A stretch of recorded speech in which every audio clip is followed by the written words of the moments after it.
Hi besties, welcome back to my YouTube channel, and if this is your first time here, my name is Grace and I share sewing tutorials on this YouTube channel. In this tutorial, we're going to be learning how to cut and sew this beautiful Victorian corset bustier blouse with a stylish yoke neckline and also a stylish hemline. I posted the pattern drafting tutorial of this particular dress earlier and a lot of you have requested for the sewing tutorial, so here you go.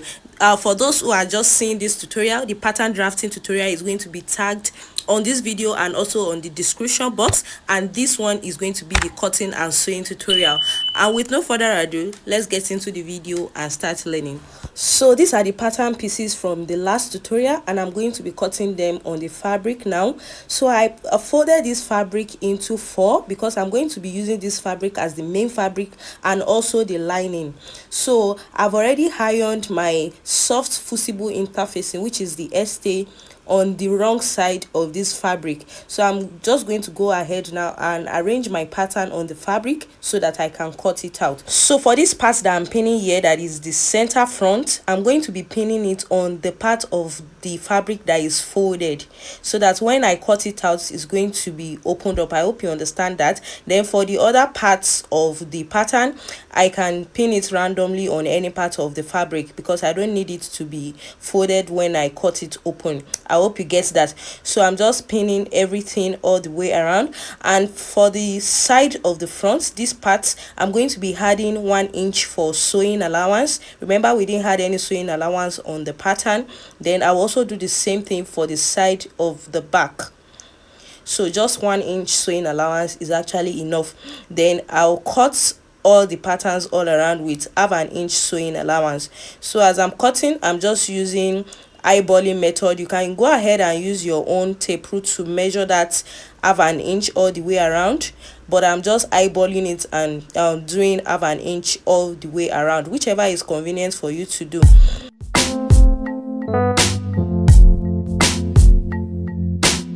So after cutting, this is what I have. I'll go ahead and notch the bust point on my front pieces so that I'll know where the bust point is when I'm joining the pieces together.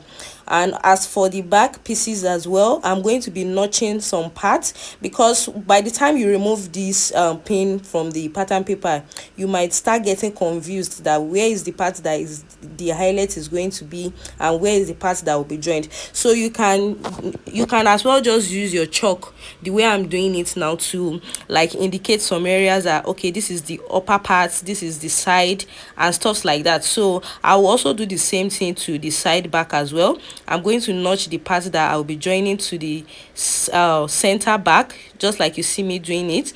Then I will take off the pins and just do some random indications that will serve as me knowing that okay, this is the upper part and this is the lower part. So at this point, if you've not ironed your fusible interfacing, which is the stay, this is the time to do it now.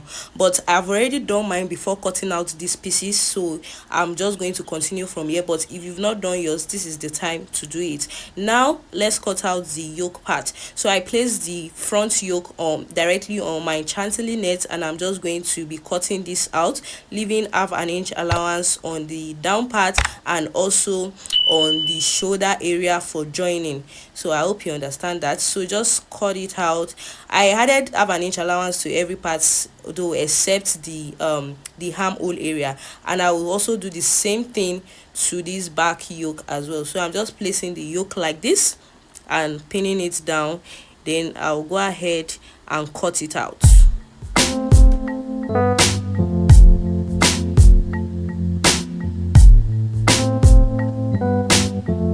So this is the front and the back yoke.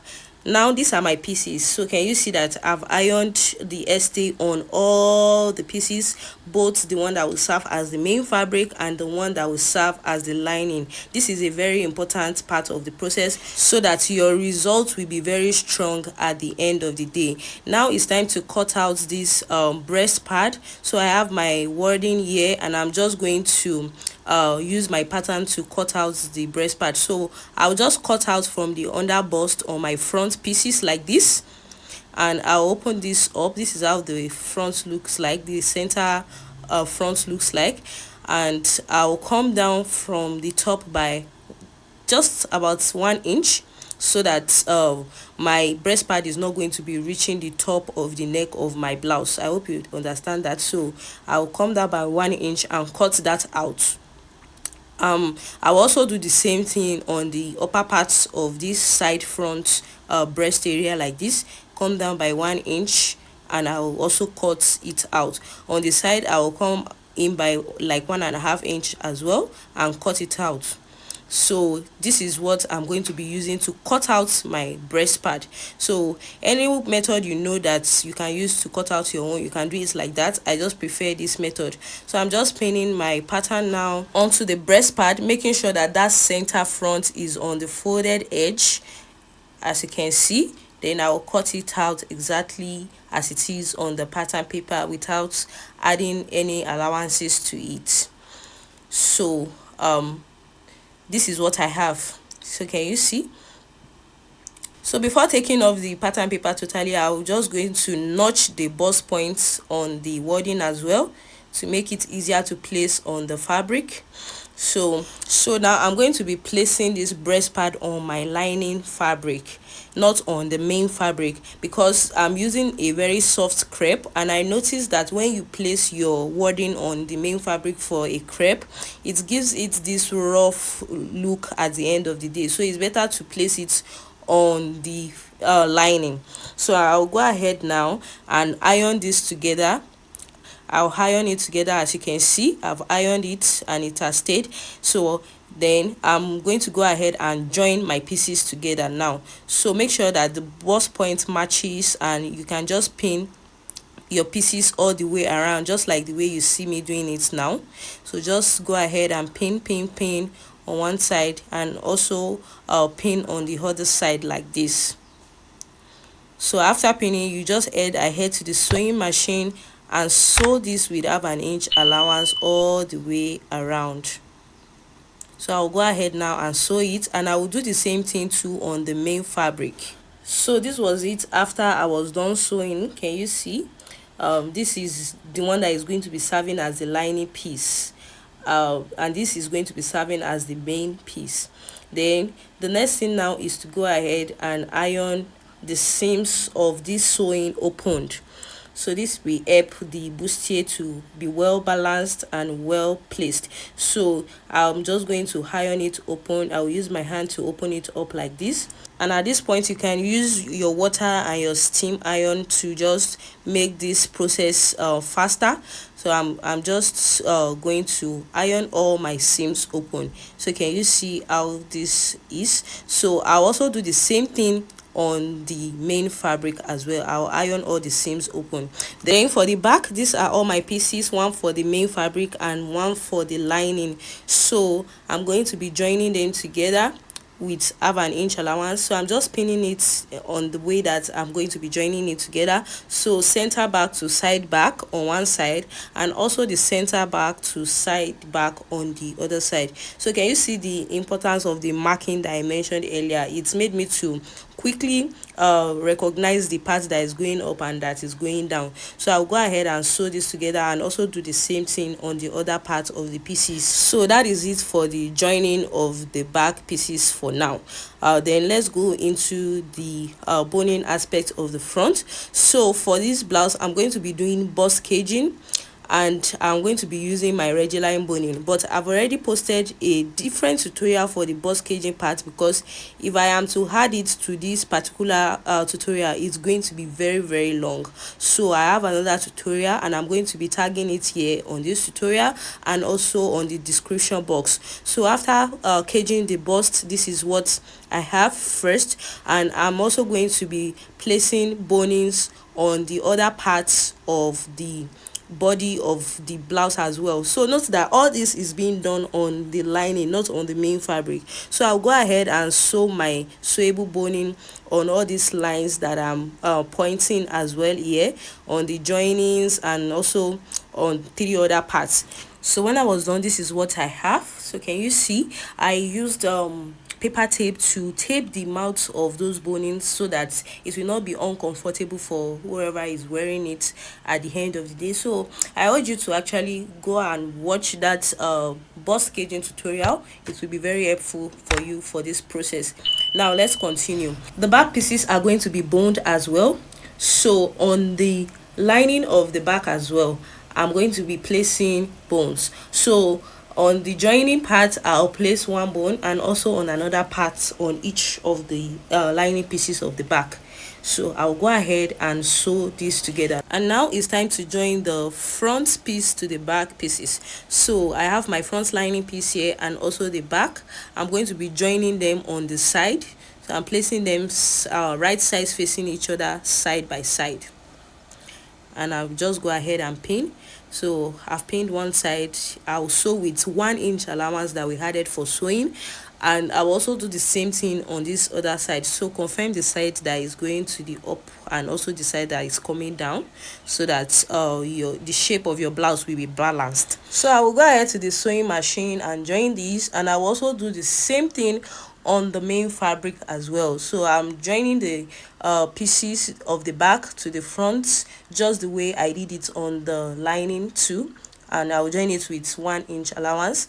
After I was done, this is what I have, and as you can see, the caging of this bustier has also been fleshed up with my fiber. So please make sure you watch that bust caging tutorial. Everything is already explained there. Now it's time to join the main fabric and lining together, but before that we have to place our yoke. So I'm going to be working with the main fabric this time around, and to do that you have to place your yoke right sides facing the main fabric like this, and also get the midpoint of the yoke and the main fabric. So just fold the yoke into two like this, get the midpoint, and also fold the fabric into two like this and get the midpoints at that front area. Then you place it right sides facing each other and go ahead and pin this from the center to the sides so that you have even distribution. Also pin the other side as well, so you have something like this when you join it at the end of the day. So let's go ahead and place the back yoke as well.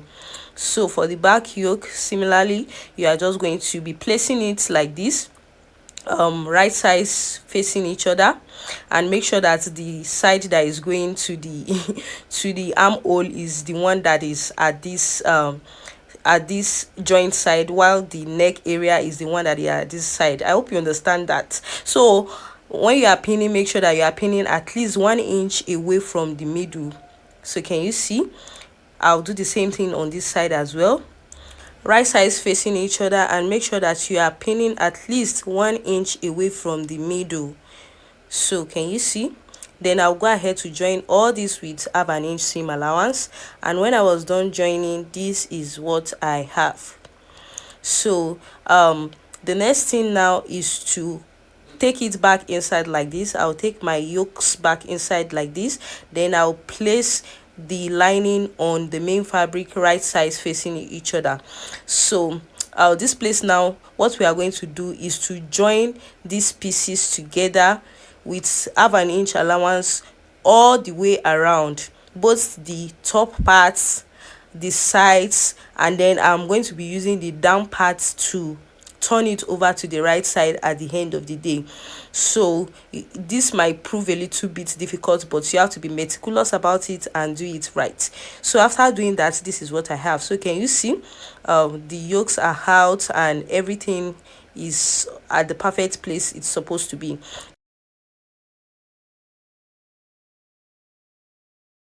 The next thing now is to try and iron this flat, because ironing is very important at this point. And when you are doing that, you can use your hemi gum. This is actually very important and good. Place your hemi gum in between the bust caging and the main fabric like this before you iron. You can also do it for other parts of this corset as well, just to make it very flat when you iron it. So I've done some ironing and this is what I have. So the next thing now is to add the last boning, which is going to be a plastic boning. So I will be adding that to the edge of my blouse, so that when I finally put eyelet and I want to lace it up, it's going to be firm in that area. So I'll go ahead now and just sew this. I'm going to sew it down to create like an opening for my boning. So after sewing it straight, just about 1/2 inch sewing, I will now place my boning. So I'm going to be using my my paper tape to secure the mouth of the boning so that it doesn't cause any inconvenience, and I'll pass it through the boning channel that I just created now, and also finish it up with another paper tape like this. So I'll do this also for the other side of these corsets, the other side of the back as well. So the highlights are just going to sit right beside the plastic boning that I just made now. I hope that is clear. So the next thing is to join this at the shoulder. So I'm going to be placing everything right sides facing each other, both front and back like this, and I'll go ahead and sew the shoulder with 1/2 inch allowance. Once that is done, this is what I have. Her blouse is coming together beautifully well, and at this point I just had to try it on myself to see the progress we've been making so far. Now I've already placed my highlights. Can you see the position where the highlights are? And now it's time to go into the star of the show, which is how to get those stylish hemlines that we have on the the final result of this blouse. So now this place is actually totally dependent on you and how you want it. So for me, from the side of my blouse like this, I came out by 1 inch. Then I marked the midpoint of the blouse as well. Then I'm going to mark the length that I have in between those two marks that I have now, and I will also mark the midpoint and come up by 4 inches. So I'll use my curved rule to connect those points together like you see me doing it here. But like I said, this is actually up to you how you want the hem of your blouse to be. So you can just get inspiration from any particular style, or you just want yours to be in a particular way and do it the way you want it. So for me, this is what I want, and I'm just curving it the way that I want it. So from this side again, I came out by 1 inch as well. Then I will also like just give it a curve on the middle like this, as you can see me doing it. So and I'm also going to like get the midpoint from the curve to the mark that I made, and I'll come up by, let's say, 2 inches on this part because I don't want this part to be as high as the other part. Then I will curve it together again with my curved rule. So can you see that at this point you can just get creative with this as well and do it the way you like it. So this is the shape that I'm going to be working with. I'm sorry the chalk is looking very faint, but just follow the scissors path as I'll be cutting it. So I'm just cutting this out now, as you can see. So note that I'm doing this only on the front. You don't have to do this at the back at all. This has to be only on the front. So this is the shape I have once I was done.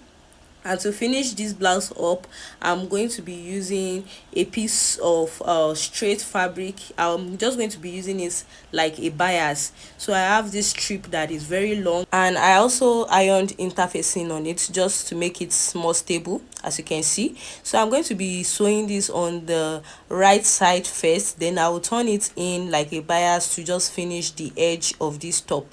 So this is what I have at the end of the day. I've also added my long sleeve and my modesty panel to cover my back at the end of the day. So I'm going to be finishing this blouse with beads at the edges, and also, so this was when I was arranging it to see how it will look like, and I actually liked it, so I went for the beads and the droplet, and this is the final look. So if you don't know how to do a simple beading like this one, I'm going to be tagging a video on how to do a simple beading so that you can follow that. So please, if this tutorial has been helpful so far, which I know it has been, kindly subscribe to this YouTube channel, drop a comment on this video, make sure you give it a thumbs up and share it with others as well. Don't also forget to turn on your notification bell for this channel so that whenever I post helpful tutorials like this, you'll be the first to be notified.